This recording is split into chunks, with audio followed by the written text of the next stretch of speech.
Magandang araw mga kapatid at welcome back sa Simple Noobs. At sa video na to, ituturo ko sa inyo kung paano kumuha ng BDO ATM card online ngayong 2025. Mabilis, hassle-free at walang pila. Kahit nasa bahay ka lang, pwede mo na itong gawin gamit lang ang cellphone o computer mo. Perfect para sa mga bagong BDO account holders o yung gusto lang mag-request ng bagong card. Kaya kung gusto mong malaman ang step-by-step process, panoorin lang ang video na to. Pero bago tayo magsimula, huwag kalimutang mag-subscribe at i-click ang notification bell para lagi kayong updated sa mga informative video na i-upload ko. Una ay pumunta lang sa mga search engine na ginagamit ninyo at i-type ang bdo.com.ph. Tapos i-click lang itong 3 lines sa upper left corner. I-click ang personal at i-click ang account. I-click ang savings account. I-click ang open savings account. Dito makikita ang savings account na ino-offer ng BDO, yung may passbook, yung ATM at ang Kabayan Piso Savings. Dahil ATM card ang gusto mong kunin, i-click lang ang open an account. Tapos i-click ulit ang open an account.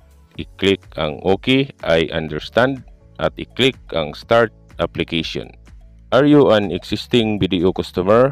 I-click lang ang no at magpo-proceed ka na sa mga personal information na kailangan mong fill upan. Kung wala kang landline number ay 0 lang ang ilagay. At kung okay na lahat ay i-click ang next.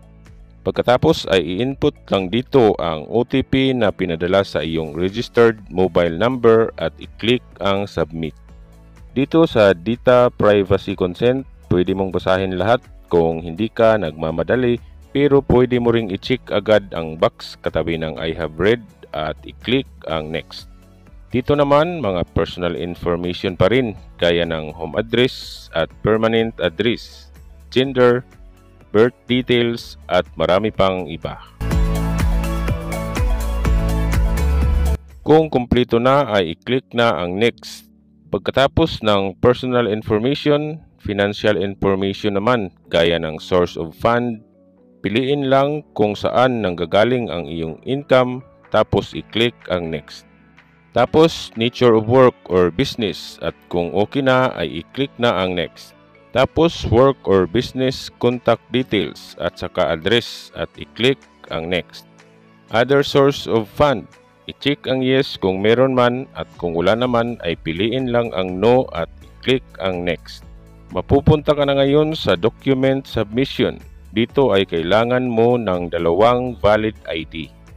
Ito po yung listahan ng mga valid ID na tinatanggap ng BDO. Kung tapos na kayong makapag-upload ng 2 valid ID na back-to-back ay kailangan nyo namang mag-submit ng selfie photo na hawak nyo ang valid ID na sinubmit nyo kanina. Tapos 3 specimen signature. Pipirma lang kayo sa blank paper, picturean at i-upload. Dapat magkatugma ito doon sa signature ng iyong valid ID. Tapos i-input ang code na makikita nyo sa baba at i-click ang next. Pagdating dito ay piliin lang kung ano ang purpose nyo sa pag-open ng ATM sa BDO at kung okay na ay i-click na ang next. Dito sa Beneficial Ownership Questionnaire, are you opening this on behalf of someone else or third party? Kung para sa iyo at hindi sa ibang tao ay i-check lang ang no at i-click ang processing. Dito naman sa FATCA, hindi naman tayo US citizen kaya i-check lahat ang no at i-click ang next. Sa political relations, kung wala ka namang relative na government official ay i-check lang ang no at i-click ang next. Online gaming, gagamitin mo ba ito sa sugal? I-check ang no at i-click ang next. Sa panghuli naman ay kailangan mong mag-set ng date at oras para sa video call ng BDO representative. For account verification lang po ito at kung okay na ay i-click lang ang next. Ang susunod naman ay mag-set up ka na ng username at password para sa pag-login mo sa BDO mobile banking. At kung okay na lahat ay i-click na ang next. Dito ay kailangan mo nang i-double check ang lahat ng information na sinubmit mo kanina para kung may mali man ay pwede mo pa itong ma-edit. At kung okay na ay i-click na ang submit. Tapos magsisend na sila ng reference number at matatanggap mo rin ito sa iyong registered email address. I-monitor mo na rin sa iyong email ang status ng iyong application at ang pagtawag sa iyo ng BDO representative. Ganun lang po kadali ang pag-open ng ATM savings account sa BDO at maraming salamat sa inyong panonood. Hanggang sa susunod na informative video.